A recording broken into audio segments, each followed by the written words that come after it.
Hey folks, welcome back. It's been quite a while. Been awfully busy, folks. Things just need to get done. Finally, just about planted my garden. I am very late, but it's been so cold and so wet.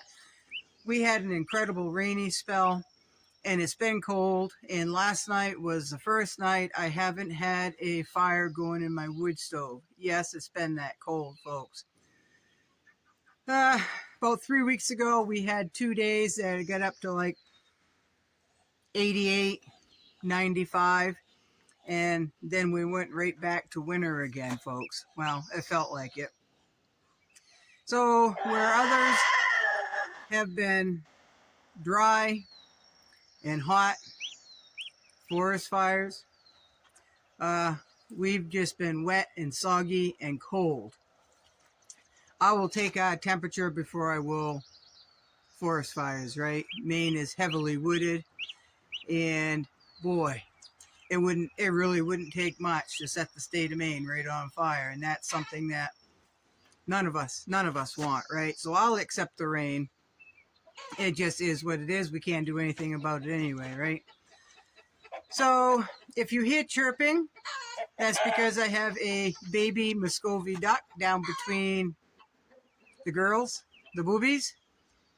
It was hatched underneath a goose, and when the goose got a little riled up when I was trying to collect a couple of baby ducks, it came out and the goose didn't want it back. So I am putting it between my boobies, the girls, where it's going to be warm until it dries off. I'll give it a couple of hours, and then I will put it in under a Muscovy duck who hatched out 20 ducklings this morning, right? So 'tis the season for everything to start hatching. It is a little early for Muscovy ducks, but I will take it. The economy is tanking, folks, and self-sustaining as much as you possibly can is the way to go. Now, with that said, I'm going to try not to be negative. I'm going to try not to be judgmental. But folks, we have walkie-talkies in here, right? Because cell phone reception is horrible. I do not carry my cell phone on me when I'm cutting brush or cutting trees or in the garden. I'd rather destroy a walkie-talkie than I would my cell phone, which is more expensive, right? So apparently while I was in the garden, I hit the MON button, which is basically the scanning button on the walkie-talkie. I didn't have it locked in. So to my surprise, all of a sudden my hip started talking, and one guy was talking to another guy, and they must have been either on a CB or ham radio or something, because we are a long ways from any hardware store or lumber yard, right? We're just a long ways away. It's quite a trip for, well, I think it is for anything like that. So, but these two guys were talking, and I could hear them plain as day, folks. And this walkie-talkie has a 35-mile range capability, but not in the woods, folks, not in the woods. About a mile away is about what we can get away with here. So one guy asked the other guy what he was doing, and he was going to get some 10-10-10 fertilizer for his tomato plant and one plant. And the other guy says, why don't you just get your hands on some manure? You know, that'll work great. And the other guy came back and said he was not into playing with manure. Folks, it's going to come down to, you might have to learn how to get along with manure if you want to grow anything, right? So those people will either come out of it if everything tanks, or there'll be one of these people who are begging or thieving others for food, right? I truly believe that is coming, folks. I really, truly believe that is coming. It's getting worse day by day. Everything is more uncertain day by day. And surely we don't know the whole truth. We don't know what's coming. There's so much BS out there, folks, that you just put two and two together and you can surmise and guesstimate what is coming down the road, right? So even in the best case scenario, if everything stays just the way it is, I'm telling you right now, I went to the store the other day, 2 days ago, and the prices are outrageous. They're just outrageous. I couldn't believe what I was seeing for prices, folks. And then I needed, I blew out a pair of, well, I didn't blow them out. I wore them out. Steel-toed boots, because you need steel-toed boots when you're getting firewood. You need steel-toed boots when you're running the chainsaw. You just, right? And depends on what you get. You can get them pretty reasonable, right? Save your toes, save your toes. So anyway, I went into Walmart because that's the cheapest place around to get steel-toed boots with the biggest variety, right? Well, I opened up one box, folks, and there was somebody's dirty, stinky, worn-out boots. So what they apparently did was they found a pair of boots that they wanted, put them on, put their shoes back in the box, put it up on the shelf, and walked out without paying for their boots, right? Right? And these were only $70, $80 boots, folks. So I kept looking for some more, ideally what I wanted was steel-toed, waterproof, non-slip boots that were comfortable and not heavy. So I kept looking, and I came across another box with the same scenario, someone's dirty, nasty, stinky boots in there, and a third box which had somebody's sneakers in there. So I found a salesperson and I showed her, and she just sighed and basically it happens every day. So stealing is wrong.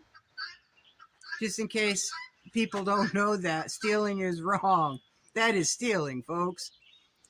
So anyway, I ended up getting a pair of sneakers with what I wanted. Not sneakers. I guess they're low cut boot. I don't know. They come just below the ankles like a pair of shoes or a pair of sneakers. And I got them for $60. I thought that was a fair trade to save my toes, right? So I just don't know, folks. Don't steal, folks. Don't steal. So some of you have heard about the issue we've been having with the bear. The bear is still around. Last week I had one on my deck, and I had one coming up the camp road here. Now, my sister Barb had one come up on her deck and take the goat's neck in its mouth and was hauling it off the deck steps. And this was like at 12:30 at night or early in the morning. And she's still a little panicked about that. So, but that bear was wounded, folks. It was in my yard when I got home at 11:30 that night. It was in my yard, and it walked really stiff in the back end. It was not afraid of me whatsoever. I shooed it off, and it walked up behind my coop, and it had plenty of time to get a half a mile up the road to my sister's, where she encountered an injured bear. So the goat is okay. It's got some hair missing, and it's got a few scrapes and scratches. We think the bear was either hit by a vehicle way out, or it was injured somehow, or just a very old bear, because if it's the same one that I saw, it had a really stiff back hip or hip, and she said it was walking with a paw folded up. So, and we think that it didn't have any or many teeth at all. So that's that, right? We're in bear country, folks. I live right next to a bog. It's a major bear crossing. There's Indian territory way out across the road. That's all Indian land. And the Indians this time of year, way before everyone else here, they can bait and hunt right now. So we're pretty sure that they are baiting. A mile down the road through the woods, there's a bear camp, and a mile down the other way is a bear camp. So there's a lot of bear here. There's a lot of food that is probably out in bear country, and we here, I don't bait, but the bear camps can't set out their bait stations until August 1st. Right?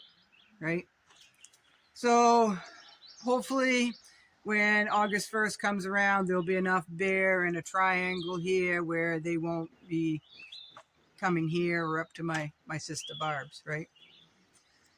So it is what it is. We still have a beaver issue. Our road has got to be dug out and a bridge put in of some sort.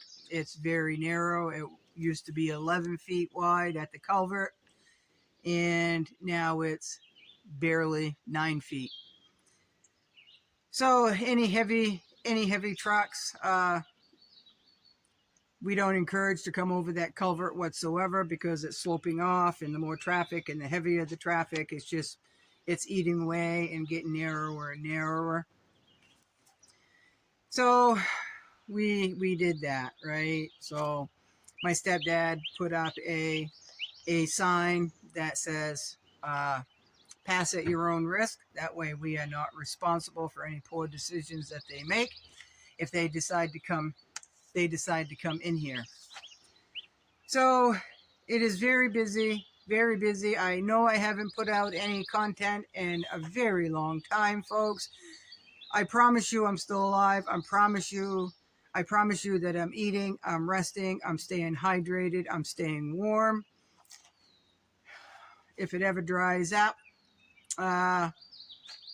we need to start the firewood, right? And I've got babies coming off. I counted at least 31 baby ducks that were born in the last few days, and I've got a goose that pushed off a Muscovy female duck off her nest, and she's been sitting on that, and those eggs are now hatching. I know she's got at least 3 more hatched out ducklings underneath her, and she had 12 or 14. So if I come out of this with, at the end of the day, if I come out of this with under 40 baby ducklings in the past few days, I think that will be enough for a while, right? I think it would be. So I guess that's all I've got to say. I hope you've all been well. Thank you all for who have reached out. I have not made it to the post office. I know a godly home said she sent me some seeds quite a while back. I have not made it to the post office. I am very neglectful going to the post office, folks. I really struggle with going and picking up my mail. I always say I'm going to do better, but it's just been between having to fix the culvert every time we have to. It's been a mess, folks. The culvert's been a mess. But small trucks and vehicles, cars can come and go. I guess the UPS truck is going up by, so I guess, in the FedEx, so I guess they're not having a problem. The propane trucks can stay right away for a little bit until we get that fixed, right? So, between the culvert, all the rain, the cold rain, the ducks coming off, trying to cut some trees, trying to cut some brush, getting wet every single time I do that, folks. And putting the garden in. It's been just insanely busy. And the whole month of May, which was 5 weeks, I am still working at the airport. I work there 1 day a week, but I told them that I would work an extra day a week all of May. And then my other job is a full-time job, and they had me training on my other days off, and that's over an hour's drive. So between training and working, I was putting in 96 hours a week the whole month of May. So basically I was working, doing my chores, and sleeping, folks. So not many videos. There was no time to do anything but what I had to do. And here it is, June, and trying to play catch up on what I couldn't do in May. It's just been awfully busy. So thank you very much for hanging by me, being very patient, checking in on me. I really appreciate that. I really do. And apparently I've got a whole bunch of subscribers. I hadn't even checked my YouTube since the last little short video, the little short musical, whatever it was. It was only like 2 minutes long, I guess. And I just checked this morning, and I've got a whole bunch of new subscribers. So thank you very much. I hope I don't disappoint you. And things are going to start slowing from a screech pace. Well, that's what I call a screech pace, when you cannot keep up. Everything is tugging at you to do it all at once, and there's just no time to do anything but breathe and do it. Down to probably just a quick pace. So it's gone from screech mode to a quick pace. August will be the slower of the months. July, I'll probably be culling a lot of birds in July. The birds that are born now are meant for either breeding or going in cannon jars. The ones that were born this week won't be ready for 3 months. The males will definitely be ready in 3 months.